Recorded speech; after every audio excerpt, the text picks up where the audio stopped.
Hello, Adrian Mateos Diaz. It's a real pleasure and honor to meet you. And how do you do? Hello, I'm fine. Yes, I'm really happy right now, especially after the good results I have in Las Vegas. So yeah, good moment for me. Yeah. So to remind you, you won like maybe 12 days ago the 250K Aurora. Yeah, more or less. I like the last days I have had a lot of jet lag, so it's like so strange days for me. I just wake up like 1 hour ago, so it's a little bit crazy now. But yeah, it's how it is. Normally, when I come back to Europe from Las Vegas, I have like 3 or 4 days that I can sleep properly. But I hope that will change soon.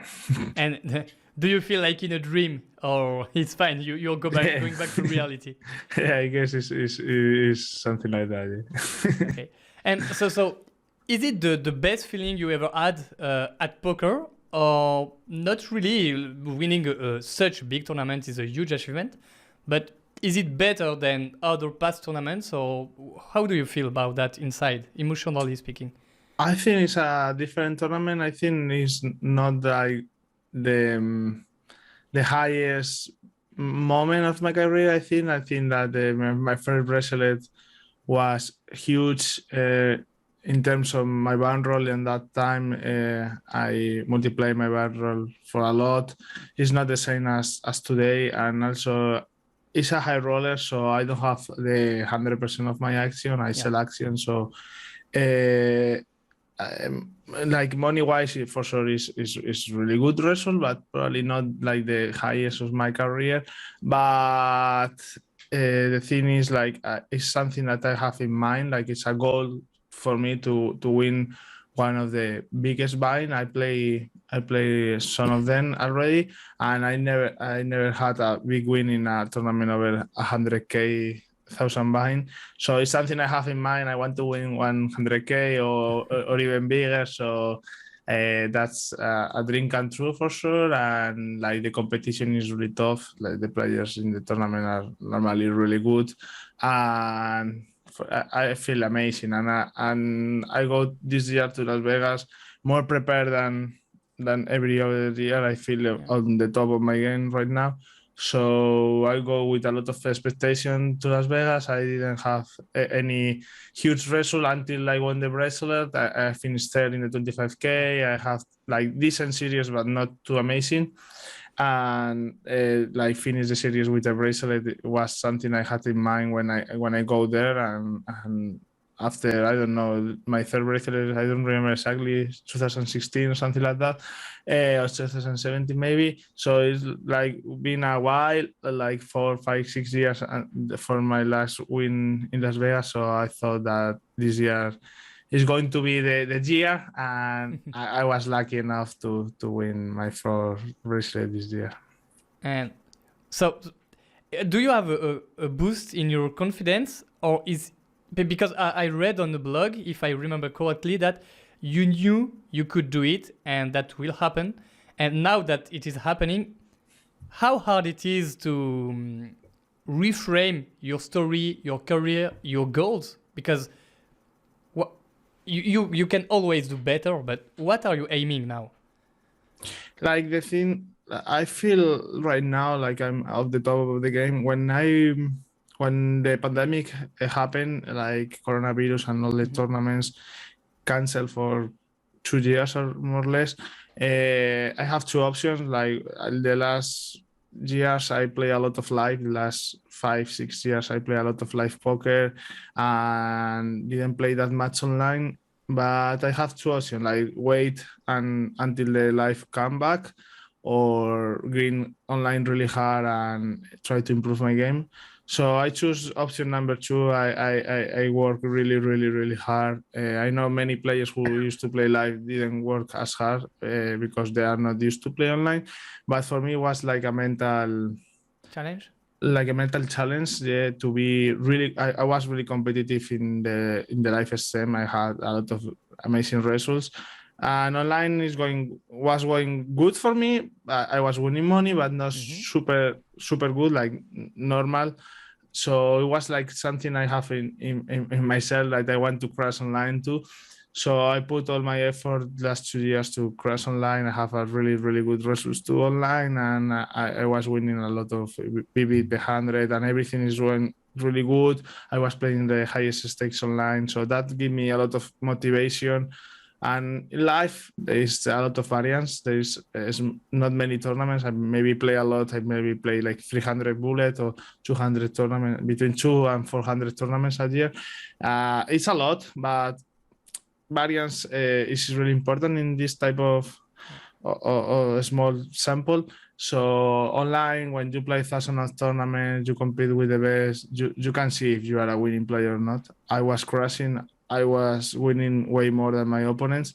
So I feel really comfortable to go to Vegas and try to play as high as possible. And I also feel really comfortable with my life skills. I play a lot of hours of life during my career.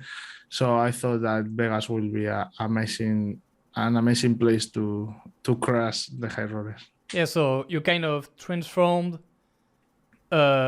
maybe a problem into an opportunity to improve. And do you think that it made you a better live player? Because maybe you worked online some technical skills that you didn't have time to practice live. I don't know. Did you? Yeah, for sure. Like I'm a much better player today than 2 years ago. Yeah, really. I thought I put many hours. I didn't.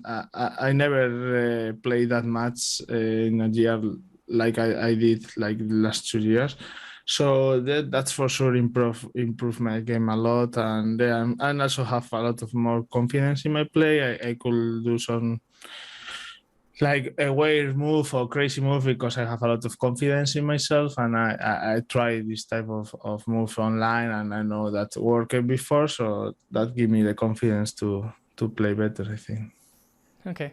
I know that you love tennis and you love Nadal, and Nadal is saying kind of the same thing, that when you are winning, you are confident and you can play a bit more aggressive, and even if it doesn't pay in the short term, you know that it is the right move. And in poker, because of variance, it's really important to have this kind of confidence, I think. Yeah, I love tennis and I like a lot. I have a question about this, but a bit later. Rafa, but I think that the winning streaks are really important too. Like normally people who are in a winning streak, normally not always, but playing better than when they are in a losing streak. Normally when you are in a losing streak, you normally want to take less risk, and that's something could be really expensive, especially in poker tournaments. I think most of the players make mistakes by playing more tighter than they should. Yeah. Even myself, I think. Even high stakes? Even high stakes, yeah. Like when you study with the solvers and with all the programs and stuff like that, the solvers are pretty crazy. Like they bluff a lot and they call a lot. And when you play even high stakes, they don't bluff that much and they don't call as much as a solver. They bluff and call more than if you play a 50 euro tournament online, for sure. But there's still a big gap. Like normally the mistakes people do is by playing tighter than they should, and it's normal because in the human brain it's hard to understand that you need to win only like 25% of the time or 20% of the time, and you will call and lose like 3 out of 4 times or whatever. It's really hard to understand for the brain, so it's normal that people fall more than they should and bluff less than they should. And do you think this is the only reason, maybe, even if you are a big player, high stakes, even Shidwick, you, Adamo, etc., there is such a big achievement at stake. This is such a big tournament that you have a bit of fear of bluffing too much or calling too much? Or do you think you don't think about this? Yeah, I don't think it's about fear. It's about execution, because poker is really complex on the high level. So it's really hard to execute a strategy really aggressive and put you in a really uncomfortable spots all the time. So I think that it's not about fear. It's about like it's really hard to play poker perfect. So okay, thank you. Thanks a lot.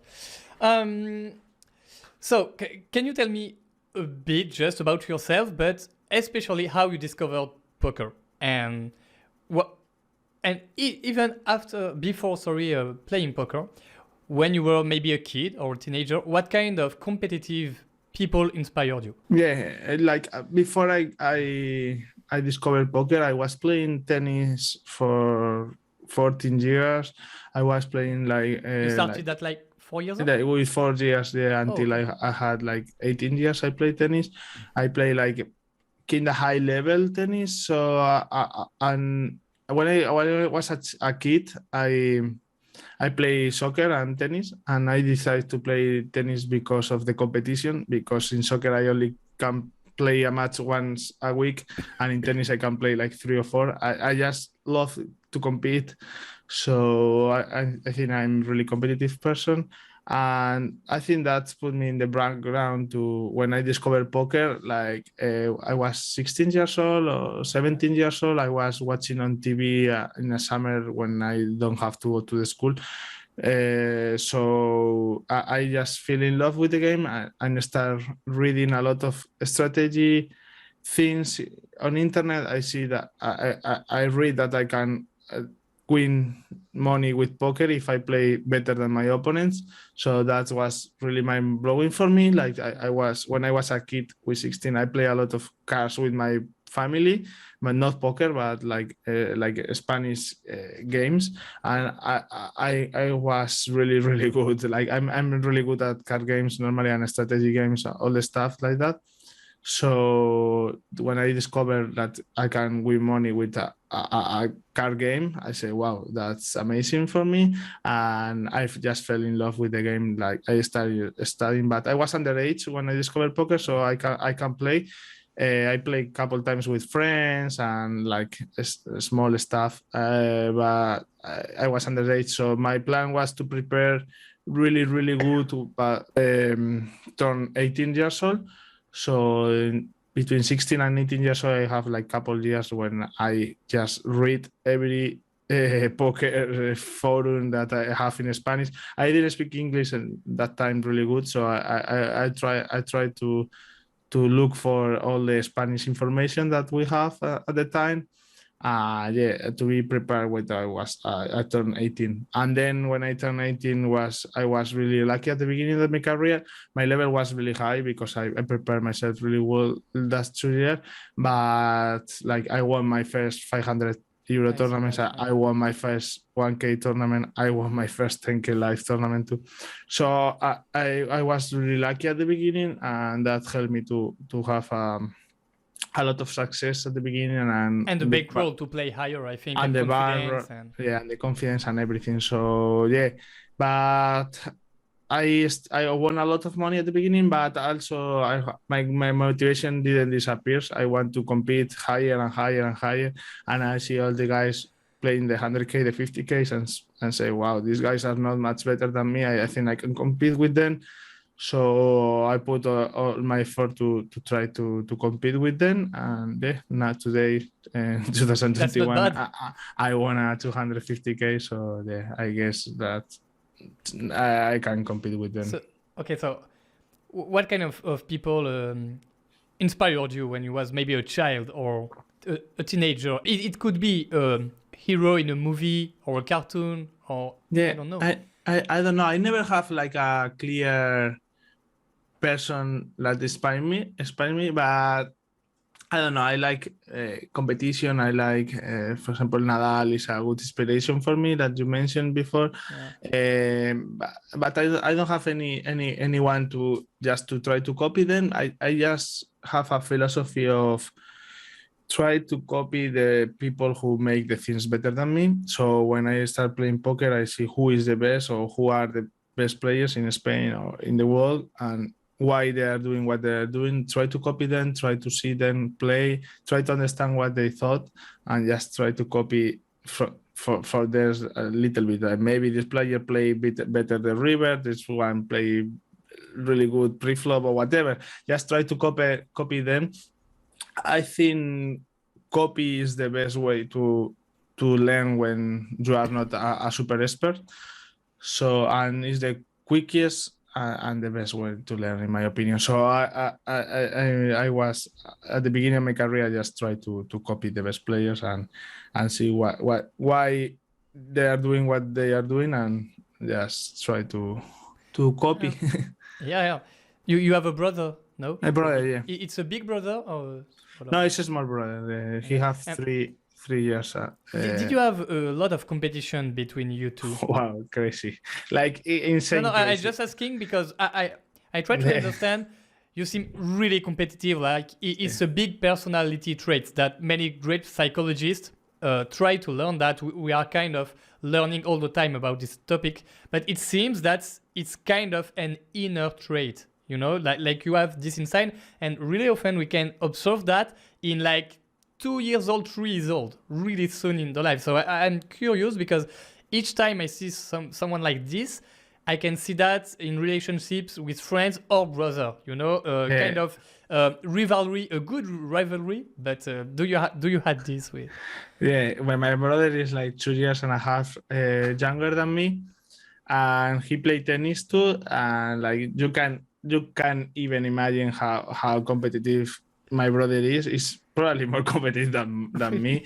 Like it's insane. Like we played tennis. He was really good at his age, but I was like 2 years older than him. So normally I keep winning him, and he was so pissed out, try to win me, doing anything that he can do for winning me. And also we fight a lot, like when we are kids, like for everything. Like we fight all the time. But now we have a really good relationship, and now we are both older, so it's different relationship. But when we are a kid, like we fight all the time. We are really competitive. So maybe that helped me to have success. I don't know. But you never had to work to develop the you know Dragon Ball, the cartoon Dragon Ball. Yeah. I'm sorry for the analogy, but reading your blog post and listening to some of your videos and stuff, you remind me of Goku, just Son Goku, because when he was a kid and growing up, he was just excited by playing against tough opponents, tough competition. And of course, it's a huge drive, because we will talk about motivation later, because you seem to have a really big intrinsic motivation, meaning like you just love playing poker, but you love being always better at poker by playing better and better opponents. So it's kind of a recipe for success. And if you work a lot like you do, of course, it's a huge drive that might be a key to explain your success, I think. Yeah, for sure. Like I feel really motivated about the mental challenge that to compete with in the highest stakes and keep winning during the years. I think that's really hard. And normally with everything in life I do, I feel like when it's something new, something like it's hard for me, like I see as a challenge, as a mental challenge. That's why I love to play like board games, like card games and everything, because for me it's like a mental challenge. So yeah, I just love to compete. So but you're not afraid? No, like I have Why? a lot of, because I have a lot, could be ego, I don't know, I have a lot of confidence in myself, so I don't mind to fail, because I have a lot of confidence in myself, and I know that I can do if I train enough or put a lot of effort in something. I always like can do it, so yeah, I have a lot of confidence in myself. Yeah. Okay. It's very interesting. Thank you for the answer. But by the way, I will just make it quick. But did you see the Netflix documentary on Mardy Fish? It's Untold Breakpoint. No, I didn't. Mardy Fish. You know Mardy Fish, the tennis player. It's a tennis player. Yeah. #1 American tennis. Watch it. You will love it. Oh, I'm cool. sure you will love it about that. Okay. I will watch for yeah, sure. I think about it. So yeah, finishing about tennis, what inspires you the most about personality like Nadal? What can you take, because you like to copy poker players, yes, but do you think you can copy the mindset of successful people even in tennis? And maybe what inspires you in Nadal, or can you copy? Yeah, for sure I don't know Nadal in a personal way, so I don't know how he is, but how he looks like a really competitive, strong, and like really hard worker guy. So yes, I want to copy then in this stuff because I think is good for everyone, and especially if you want to compete at the high levels at any at anything, any sport or poker or whatever, you need to have this type of, I don't know the word in Hunger. English, the Competitive qualities. hunger. So I think like hard work, be competitive, and also at the same time be kind and good person. I think is important in life. So yes, as I told you before, I think that it's the best way to learn is to copy. So I want these skills in myself. So I just try to copy. Okay. And I have another question on the notion of about sacrifice. What you have to sacrifice some time to achieve your goals. And I read into your blog, correct me if I'm wrong, but that when you was a tennis player at the time, you didn't want to sacrifice your school, your life at the city you had, and you had an opportunity maybe to play at a higher level, but at the time you said no. Why did you say yes to poker? You loved poker more, or you were more mature, or anything else? Yeah, when I was playing poker, like tennis, I at 15, 16, I have like good level in Madrid, but the players who are better than me at that time, most of them train 2 times a day, so they go to a special school, try to in the morning and in the afternoon, and I only can train in the afternoon or evening after the school. So after a couple of years that increase the gap because they train more than me, so that's normal. And also I received like I don't know a word in English, but they offer me to pay my studies in USA to play tennis for that university. But I didn't like to this thing because I was really like happy and cool at Spain and Madrid with my family. So I didn't have the motivation to go. I think that in my mind, I know that I was good, but not good enough to be professional. Okay. So with poker doesn't happen the same. With poker at the beginning, I just fell in love with the game. From the beginning, I really thought that I could be professional. I really thought that I could be really good at poker, and that motivated me to sacrifice a lot of things.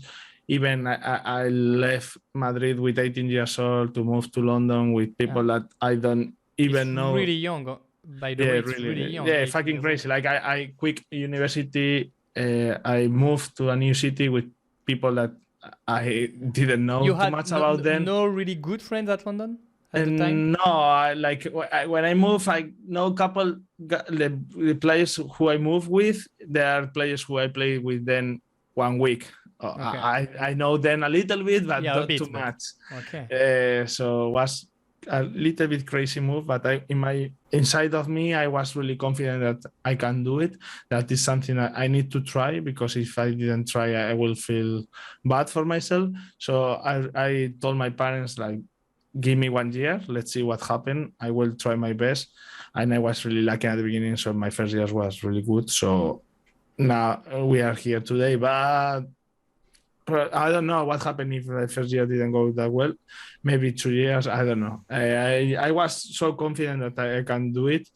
Go to London, go all in, I guess, and the chips coming my way.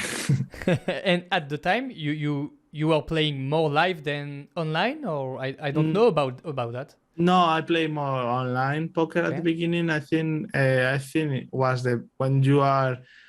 I think live poker is only really profitable if you play really high stakes. Yeah.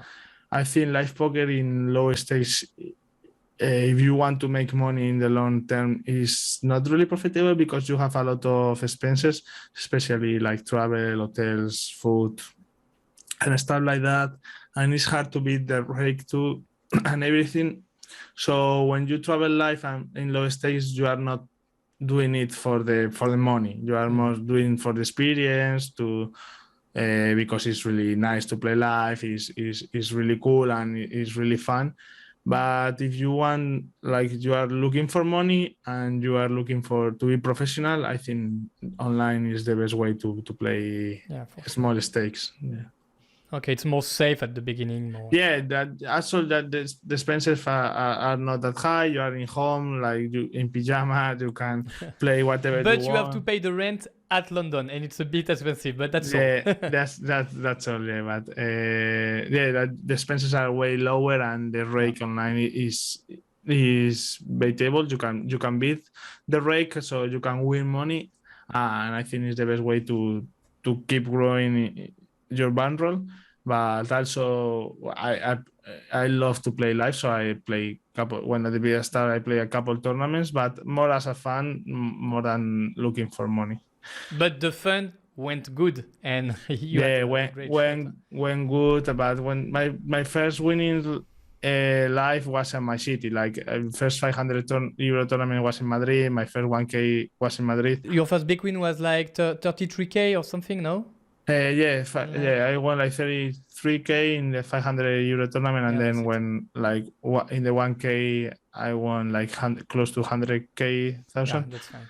So I was in the same casino I play cash live normally, so it's not, I didn't travel too much for that. And then after I come to London, I have really good online. My first online series was really good for me. I did 4 final tables at the Scoop, my first Scoop ever, and I won a lot of money. So with that money, I go to WSOP Europe and then play the main and won the main. Yeah. And 1 million cash.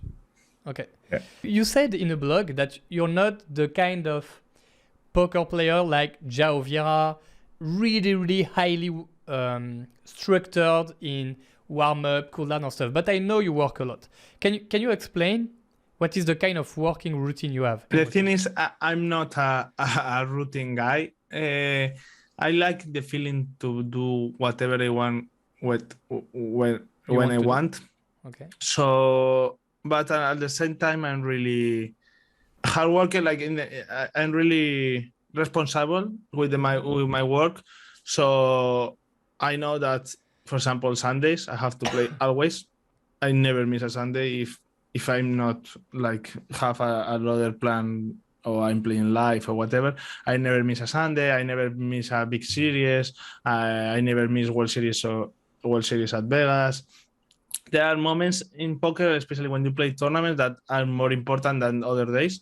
So how I play myself is like I highlight this type of big important moments, and I never miss it. But when there are sometimes like couple weeks that there is no big tournaments or there is not special things going on. So this type of time, I take this time to study really hard, and sometimes I take holidays too in this type of weeks. But the thing is, like, there are some weeks that I don't study at all, and there are some weeks like I don't play at all, I'll only study. So it's how I do work for me really nice, and I think it's the best way, because when you play poker, some hours are more EV than others. So playing live at the World Series, I don't know, I want more money than playing online, for example, online. So I think that today I can skip, no problem if I didn't play, but I can skip a big World Series day. So that's, I think, how it works. I think it's trying to search like the highest AV of my playing time, but also I know that to be competitive, I need to study. So I try to find the right time to study. There are other people I know that who are more like a routine guys, like normally like study always the same every day and playing more or less the same every week. But I'm not that type of guy. I can play every day during 30 days, and then I can play like 2 weeks, not a single hand, and no problem for me. And what kind of worker you are? You like to study alone, or just with one good poker player, with a team? That's changed with the time. At the beginning of my career, we we didn't study with solvers. Like, it's more like talking with people who are really good at poker too, and trying to exchange opinions and stuff like that. But nowadays that changed a little bit. So I used to have a lot of horses, so I was coaching them for too long. When you coach, you learn a lot too, because you need to understand what you are Deeply trying to teach. So that give me a lot of study time too, also to coach other people. But yeah, my study is like normally with right now is like with solvers and talking with players that I thought that they are in the same level or really close level as myself, so we can exchange opinions and we both learn from each other, and that's how I do at the moment. Okay.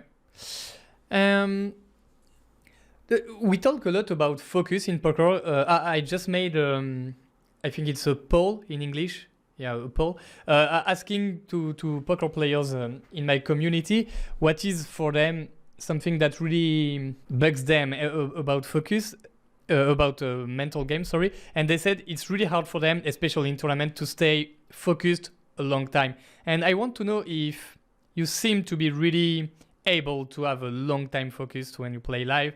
It's the impression I have when I see you.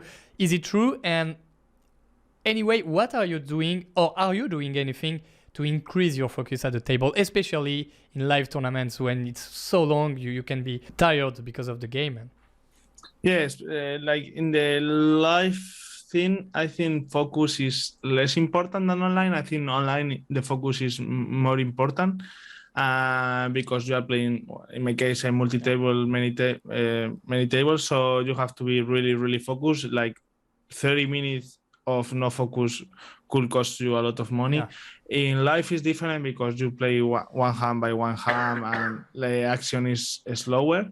For example, for long series as well series, I played like 60 days. I was there 60 days and I played like, I think I only rest like 3 or 4 days. Really? So yeah, crazy. I play every day a lot of hours, so it's impossible to maintain the focus at 100% all the time. For sure. So you have to, especially in long series, you have to choose. You have to choose when to have the focus, because I think it's not possible to maintain the 100% focus all the time. Sure. So when I play lower stakes, especially at the beginning of the tournaments, like normally my stack worth less money. Yeah. So this type of moments I put focus, but not super focus, because I permit myself to relax a little bit, and then when we are in the money or we are in the high buying tournament or something like that, I keep the focus really try to keep the focus really high, because I think that every advantage worth a lot of money, and at the end of the day we are playing for money and for EB and stuff like that. So I think like for example, when I'm playing like 5K tournament and I have we are in the money, my stack average worth like 50K. For me, it's much better to put the focus there than when I'm at the beginning of 1K tournament or 2K tournament, when my stack worth like 2K or 1K or whatever. So in poker, especially in poker tournaments, there are more important moments than others. So you need to perform really, really good at the high key moments. Yeah, the key moment, the high, like when your stack worth a lot of money. And I think it's the difference between like good players and really high stakes players, that they can perform really well in the key moments. Like I think that one of my biggest strengths is like when I play the best is when normally people play worse. Like when the pressure is too high, when the focus is really intense, is when I perform the best normally. It reminds me, sorry, of tennis again, when you see great athletes at the key tiebreak. They can make 2 aces and have great shots and be really sharp and focused, at the key points to win the game and the tiebreak and maybe the set and the match, We see Federer and Nadal and Djokovic do this all the time. It's key. Yeah. Yeah, sometimes like I know that I play better like the important moments, because when I go home is really hard that I go home with really tilt because I play a hand really bad or I didn't do whatever. And normally happen more often when I at the beginning of the tournament or something like that, because I'm more chill, I'm less focused.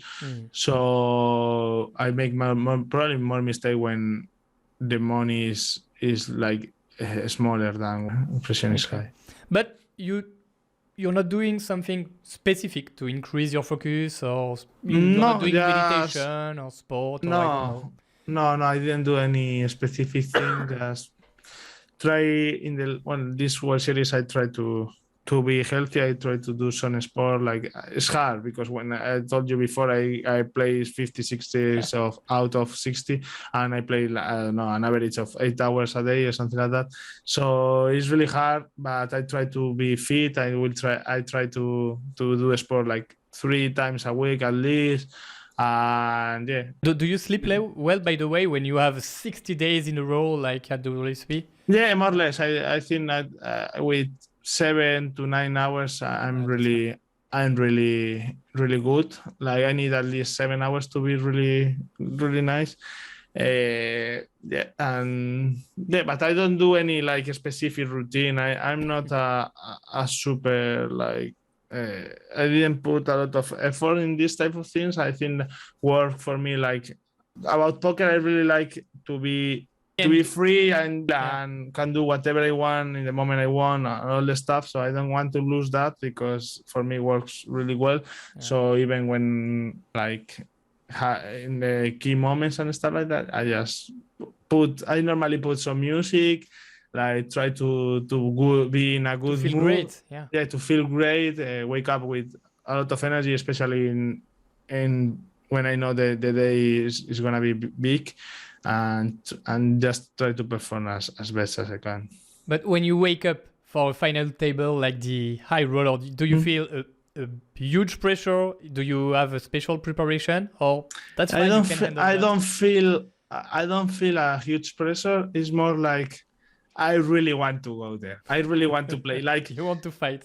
Yeah, I just love too much the moment that this type of moments that are so unique that barely you have moments like that. You have like 5, 6, 7 days a year maximum. So they are like special days, and it's not I feel the pressure. I really want to play. Like a special day today. I just fucking go. Today is gonna be a fun day. And you see Shidwi, like Kadamo, I don't know, and you feel great. I want to fight. I want to play. Yeah, I'm ready. Like I know that I did the job already. The thing is like you need to be ready to fight, and confidence in yourself, and in a good mood, and that's all. And that worked for me. Maybe another person have a different routines, and that's totally fine and also good. But for me, I think that worked the best. Yeah, it seems to work great for the moment. That's fine. Okay, and I told you before that I want to talk a bit about motivation. That's time. Yeah. I don't know if you studied a bit the difference between intrinsic motivation and extrinsic motivation, but basically it's just that motivation is about having a lot of pleasure in the moment, like when you're playing or studying poker, and having a big goal or a big drive that inspires you. And when the both fit, of course it's perfect because you love what you're doing right now and you're really excited about where you want to go. And many poker players, I was a professional poker player, I had this feeling too. It's really hard for many of us to struggle with lack of motivation. So do you experience this a lot? And if yes, what are you doing to fight this lack of motivation sometimes? Like after I have a lot of success in 2017, 2017, like in the next year, like 2018, 2019, I was competing for too long with the best player in the world, and I kind of relaxed myself a little bit. I lose a little bit of motivation, I guess. I always be really motivated poker because I really love to play, but if I need to choose a period of my career when I was less hungry, will be that one. And I think that's normal because I won a lot of money. I was comfortable, and I already reached a lot of success and all the stuff. So that made me relax for a little bit. But after 2 years or 1 year and a half that I didn't work as I should, I was playing online, I was playing live, and I was like, these guys are improving faster than me. So I need to compete then again, because if I didn't compete, I can't compete at that level with my work ethic at that moment. So yes, and then motivation come to me, and because become again a meta challenge for me. Like, I was on the top, I reached the top, I say, okay, that's all. I did it. So I relaxed a couple of years, and then I feel, oh, these guys now are better than me. So I need to put a lot of work if I want to be here again, because if not, 2 more years or 5 more years, I will be down again. That happened to many poker players before who play really high stakes and then go back and play lower stakes. So that's give me the motivation again to try to study again, to play a lot again. So yeah, it's for me, it's like a mental thing. When I'm mentally motivated to compete at my best, it's fine. Like, everything is going smooth. I don't mind to play, as I told you, 55 days in straight. I don't mind to put a lot of hours because I'm motivated. It's my goal, and I'm gonna do, and I know that I'm going to do.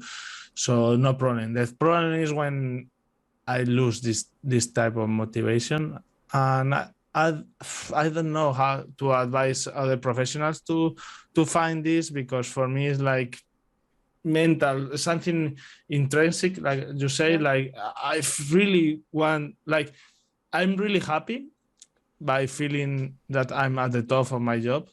So when I didn't feel that I'm in the top, I feel bad. So when I feel bad, I want to change that. So that's how it works for me. It's like being yourself is being part of the top poker players in the world. So you do whatever you have to do to be part of this, this identity. Yeah, because I think it's not about money or stuff like that. It's about a goal, a mental challenge, that to be there, because I know it's really hard. I know that thousands and thousands of players want to be in the spot I am. So they want to take my spot. So I need to fight to don't lose my spots. And that's what motivates me. Marat Safin, he was the first in the world at some time, and he didn't last. He said, it's hard, but it's okay to be number one. It's achievable, but it's really hard to stay at the top for like 5-10 years. It's insane. So maybe it's your goal now. It's my goal. For sure, it's my goal to keep all the years. I have a lot of people to look, like, especially at the sports, like people like Federer, Nadal at tennis, or even Leo Messi, Cristiano Ronaldo at soccer, or I don't know, LeBron James at basketball. All these type of guys are really, really good, but not because they have nice 1 year or 2 years, like Ronaldinho at soccer. Like, he played really, really good for 3-4 years, but Messi, Cristiano played really good for 15 years. And I think that's really tough, because it's really easy to relax when you won everything. And I think that's the difference between like to be like legend or be a really, really, really good player. And I think it's a mental challenge too, like, to be there for too many years. And for the moment, that motivates myself. I don't like to plan myself in a long. If you ask me if I will be playing poker in 10 years, I don't know. I don't want to know too, because you will see. I will see. I'm the type of guy who I don't like to plan my holidays 1 week in advance or 2 weeks in advance. I like last minute guy normally. I don't even know what I'm going to do tomorrow, and I don't care. I like to be free and decide in the last minute. So with poker could be the same. Maybe like next year, because right now I love it, but maybe next year I don't like anymore and I quit. I don't know. I really doubt, because at the moment I feel really motivated and I really love it, the game. But you never know. Life is complicated. Life is long, so you can change. I change. I try to. You need to change as a person to improve. So yeah, my motivation could be different. So or whatever could be happening in my life, and that could change. I don't know. But I'm curious to understand, how can you picture yourself? Because to have such a hunger to win more and compete more, what are you know, like in soccer or tennis, you Djokovic said, I want more Grand Slams than Nadal or Federer. Leo Messi and Cristiano Ronaldo, I want more gold balloons. I don't know how we say in English. Maybe, do you think like, I want 10 bracelets? Do you also 40 million or number one and done mob for I don't know. Do you picture some concrete achievement, or it's just no, I want to be at the top and I will see? Yeah, it's more like the second thing. I want to be at the top, on the really top, and let's see. When you are in the top, you are going to win. So that's gonna happen. So yes, I want to be in the top. I don't know. It's really hard to rank in poker, but I want to be in the top 10 of my entities players. I don't know, number 2, 1, 3, or 7. I don't know, but I think I could try to be top 10. So that's my plan, to feel myself top 10 of world poker players. And as long as I feel myself in the top 10, I will be really happy. And as long as you just enjoy playing the game, I think, I guess. Okay. Yeah. In 2019, you said that it was. You remember it was a tough year for you. You said it before winning the Bahamas and stuff. And I was surprised because you, correct me again if I'm wrong, but I read that you felt even a little anxious and questioning yourself and doubting, which is normal. But we kind of think that such a big poker player like you with huge achievement can just say, no, it's live tournaments, it's just variance. And you said it, I didn't change my game really, so I work hard. But even with all these good arguments, you were anxious. And can you, if you want to share, can you share a bit more about this experience? Sure. Yeah, the thing is like, before I have the big downswing, I know that I wasn't doing all that I can, like especially with the study time.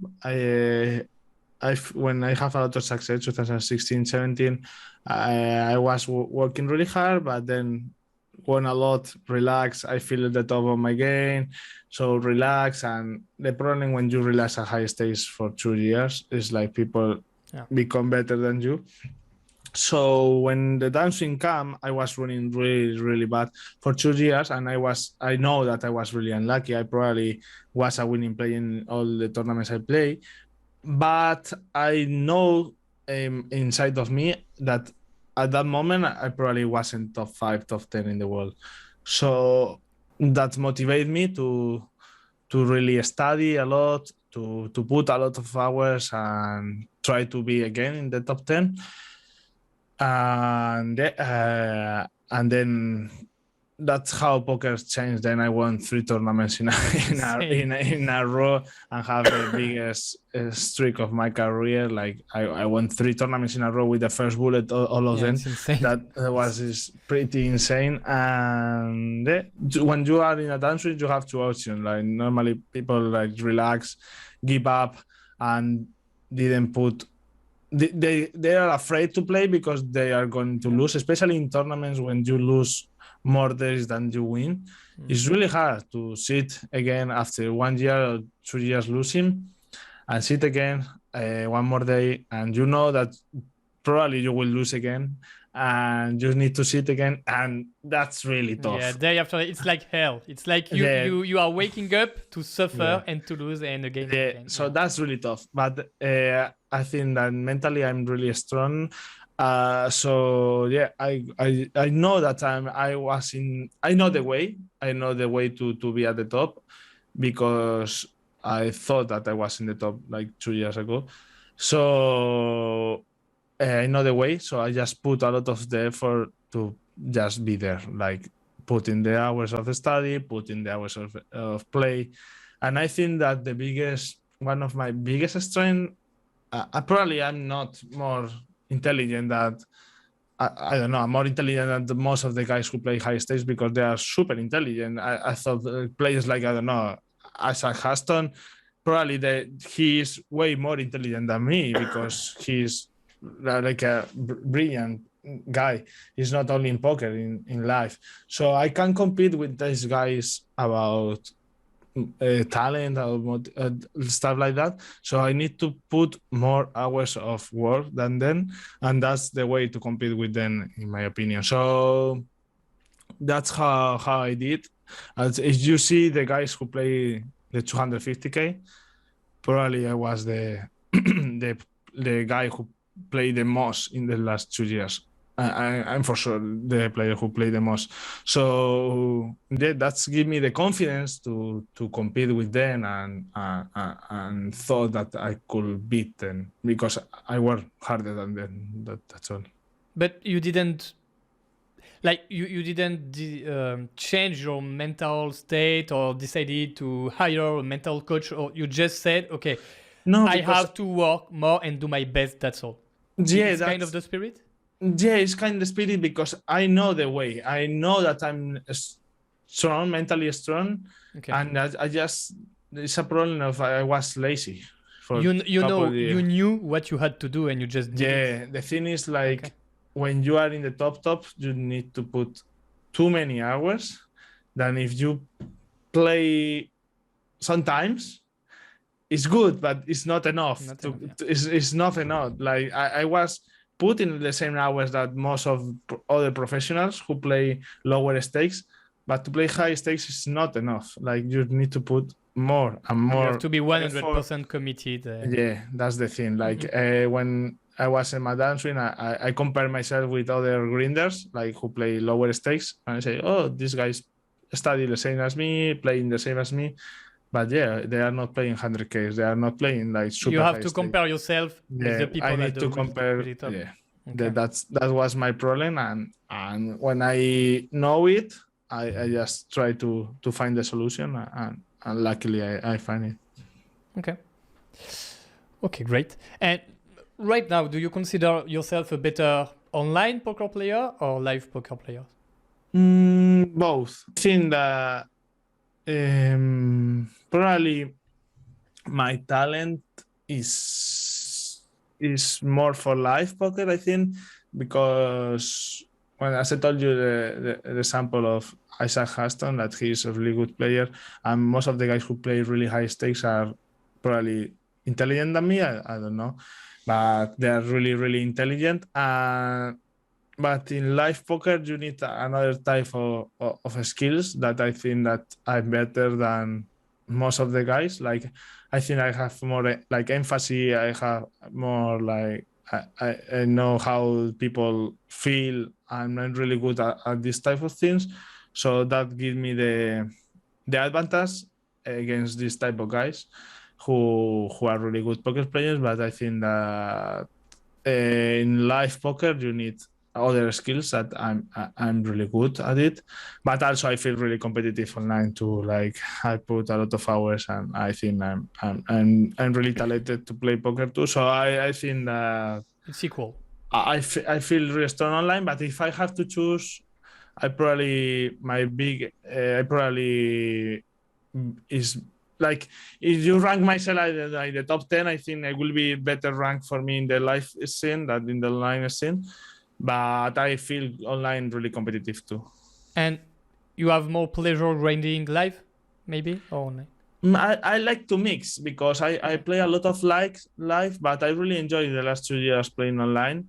I think like online is more like a mental challenge for me because it's harder. It's way harder to win online. So that I love it. I like the challenge. So I love that last 2 years playing online. So I like to mix. When I played too much that last 2 years, that I really want to go to World Series and play live. But now after 2 months playing live, I skipped like the World Poker Tour 5 Diamonds. I skipped like World Series Europe right now, and that doesn't happen before because I will be playing online. I like to play online too, and I feel really comfortable at home So yeah, I like to mix. Like the best for me is to mix both. Okay, perfect. And what kind of lessons did you learn after all these years playing poker? It's like about 10 years now, professionally, Yeah. but you started at 16 studying hard. So it could even be lessons about yourself, about life, but what poker helped you to understand and kind of life lessons you learned Yeah. in your journey? And the more, I don't know, but the first that come to my mind is like the concept of EV, like the expected value of your action. Like when you go outside poker world, you see that most of the people are really result oriented. Yeah. So they don't care about the job that you did before. They don't care about the EV of the decision. They only care about the result. For example, when I love soccer. I'm Atletico de Madrid fan. So when we play, I don't know, against other team, and probably Atletico won like 4-1, and people, oh, Atletico is really good and we are so good. But at the end of the day, when you analyze the game, you probably Atletico won like 80% of the time, 75% of the time, but it's not 100%. But people only see the things between 100% or 0%. It's not. It's like good or bad, and poker teaches you to see the things in. It's not white and black. It's gray. It's like it's not 100%. It's 76.5%. So that helped me a lot outside poker too, to understand like the EV of the things, and I think it's really cool to analyze like that. Sometimes, um, sometimes I guess is not the best, because I consider myself a really logic person. Too And so, emotionally detached? yes, a little bit, like not too much, but I feel like I'm too logic, and sometimes it's some weird person, so it's good to have like emotions and stuff like that, and you need to understand when I do like a math decision or a decision. I try not to use emotions, because I'm really used to for poker, and I'm trying to now to improve and put more emotion in the equation, because I think it's important in real life, but also I think give me a lot of advantage with the people that don't understand these concepts, and they only are very rational. They only thought about emotion and stuff like that, because I think it's better to be more logical, but also you can't be only logical. You need to put some emotion too in your decisions. Yeah. Okay. And is there something you wish you had understood maybe earlier in your career? And you said, "Oh God, I was too young. It took time to understand that, maybe technically or mentally, about poker." I don't know. I made many mistakes during my career, but it's normal. Like I was 18 years old, so I understand the mistakes as a learning process. So when I do mistakes, I don't punish myself too much, because when I did the decision, I really thought that was the best decision. So when you have this mindset, you don't punish that much, because at the moment, with the information you had at the moment, you just try to do the best decision. And after 3 years, when you have more knowledge and more experience, you see that your decision it was wrong. But it's okay. It's not bad to make mistakes. Yeah, I do many mistakes. I remember now come to my mind when I start playing online poker. I play many tables, and I thought, and now I think it's a mistake to play a lot of tables. It's better to focus in less tables, to play Like 100%. 6-9 maybe. What do you recommend for an average grinding player? I play 9, but when I was young, I used to play 16, 18 tables. So it was too much. Like right now, for example, I play less, and I prefer to play a number of tables that allow me to play 100% correct. Okay. Like when I see that I didn't defend a hand that after 30 seconds, I know that I should call, or I didn't open raise a hand, that after 10 seconds, I know that GTO, I should open that hand, that tilts me so hard. Like when I make mistakes that I know that is a mistake, that I can handle that, because I thought this is really unprofessional. And I think most of the guys do that all the time, and they are losing too much CV, and for me, it doesn't have sense. Like some people like study like 4 hours for a hand, really close spot that probably they won't play again this spot in his life. So it doesn't matter too much. DB will be really close probably, but then they have like, I don't know, Jack 10 offsuit in the cutoff. It's a clear open, and they fall because they are eating or they don't care. And that one is a huge spew, and you know that is an open, and you still fall. And then you spend 4 hours studying a close spot that won't repeat again.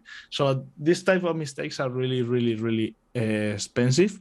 And I understand that people who play recreationally make this type of mistakes, but I can understand a person who are professional and play for 6-7 years professionally do this type of mistakes again and again every day. And that's the mistake that kill me the most. Like the mistake that I know the answer and still do it the mistake because I was no focus or I don't know. Normally, in my case, is because I'm not focused. But so that when I realize that, I say fuck it. So when I have to play my A game, and each decision might be as perfect as I can. That's why I reduce the number of tables too, because with 12 tables I can play perfect. Okay. With 8, 9, I think I can play as best as I can, and that whatever should do, like just play your best. You will make mistakes, but I think the mistakes you make because you don't know are completely acceptable and are completely normal. But the mistakes that you make, and you know the answer before, that are the type of mistakes that are really unacceptable, because especially if you are a professional. Okay, perfect. Okay, last question. Many poker players who are listening us, especially at Kill Tilt, right now are in low stakes. Many of them are eager to improve their game, and many times they tell us it's so hard to start poker. There are so many things to learn, mentally, technically, strategically, bankroll management, ranges, especially ranges, sizing, flop texture. What kind of advice you could have for them, especially for improving their game, studying, and stuff like that? Because it's so rich. Yeah, the poker is so complex. So when you are at the beginning of your career, like you feel like you need to learn too much in a short period. But my advice is like, poker career is not like a sprint, it's a marathon. So you need to improve every day, little by little, but don't stop to improve. That's the key, like every day, because it's so easy, like to put a lot of time when you are winning. It's easy, like to be motivated for 1 year or 2 years, but to be really, really successful at poker, you need to be motivated for 5, 10, 15 years. So that's the key. Like try to keep your motivation and really to be really constant. Every day you need to learn new thing. You need to be better player as day before. And if you do that every day, you will be really good player. But you won't be a really good player in 6 months, in 1 year. You probably need to wait. Some people are more talented than others, or more lucky at the beginning of career. So some people will see the result in 1 year, 6 months, and some people will see the result in 10 years. But if you put the work every day, you will be a winning player.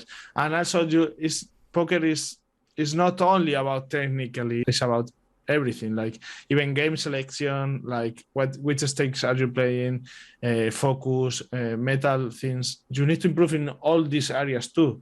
So don't every day you need to improve in some areas, and that's fine. But constancy is the key for me. Okay, it's the I don't know if you know this concept that you just explained perfectly is the cumulative effect, meaning that if you improve just 1% per day, like 3-4 years after you're an absolute machine, but sometimes you don't see the effect in your life because it kind of seems slow, you know. Yeah.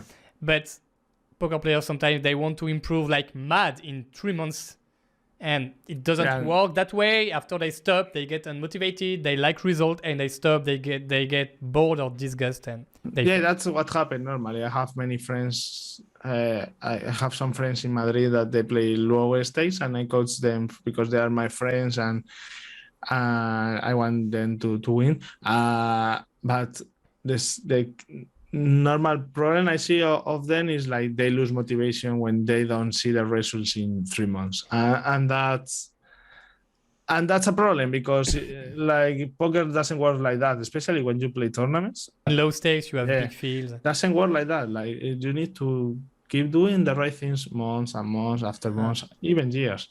And maybe you can see the results, but you need to trust the process. You need to trust yourself. You need to know that you put more work than your opponents, and in the end, gonna works, I think. Okay. Sorry, I have only one last question. If you have time, that's fine. No, it's fine. I have time. What struck me is that you won the 6 mix. I think it was like 2018 or something, you know, the Winamax 6 mix. And it's, of course, kind of a really low buy-in for you. And everybody I talk about said it's kind of insane because it seems like he played it 100%. And is it true? And how can you do it? Because there is a famous kind of law in the scientific research field of psychology. It's the Yerkes-Dodson law that it's really hard to be really focused and engaged when the challenge is low. And of course, the challenge is low at this time. So how did you manage to play your A game in this kind of environment? For me, poker is fun as a mental challenge. So playing to don't play my best, for me, is not fun. Okay. So I go today to play, I don't know, tomorrow to play with my friends, 10 euro tournaments, and I play the same as I play 100K. Like I would really, really friends. I really want to win. Like I'm really competitive, and I just want to make the best decision every time. You hate making a bad decision. Yeah, anyway. I really hate. Yeah, I can handle like when as I told you, when I made a bad decision that I know is bad. In high stakes, it's very understandable. But when it's a low buy-in, you know, many people they say, "Oh, it's fine, that's fine. It's fine, let's gamble." Exactly. This type of thing, like if my goals is to be one of the best players in the world, I can't have this type of mindset. So, see, I'm probably too hard with myself this type of things, but it's worked for me, and I like to compete. I really like to compete, and for me it's really tough to win. I don't know how many people play, but 1,500 to 2,000 people play this tournament, and winning a tournament like that, I know it's really, really hard. Was my first 6 minutes, one bullet. I play all the way like my best version, and works. I was lucky enough to I ran really good for sure. That when you win a tournament, you need to run really good. That's of course. But I think I put all my effort too. I probably doesn't. At the beginning of the, as I told you before, when I play 1K, I play when I'm in the hand, I play my best, but maybe the focus is not the same. Like I'm not looking at every showdown. I probably don't looking for tells in the 500 euro tournaments at the beginning of the tournament. But then when we are day 3, I'm 100% into it. I'm. You want to win, like I really want to win, because I'm there. I spend 2 days of my life playing this tournament, so I really want to win and have as best result as I can. So that's my mindset. kind of working. Listen, thank you a lot. It's a real pleasure, and thank you for your answers. So I don't know what can I wish you for your future. Yeah, that's the best. I want to keep winning more and more. I'm really hungry at the moment. I feel in the top of my career. So yeah, just wish me some luck, and I think will be enough to win some more. What's the next live tournament for you? I will be playing all the EPTs and World Series and all the big tournaments in Europe. I will play for sure, but I don't know which one is the next right now. We'll see then. Yeah. Good luck. Thanks a lot. Thank you very much. I feel really, really good at the interview. I really like the interview. I like you as a person. I think it's a really cool interview. Thank you very much. And watch the Netflix documentary about Marleyfish. You will love it, I'm sure. I will watch. Thank you very much for the recommendation. Okay. Have a great day. Bye. Have a great day. Bye.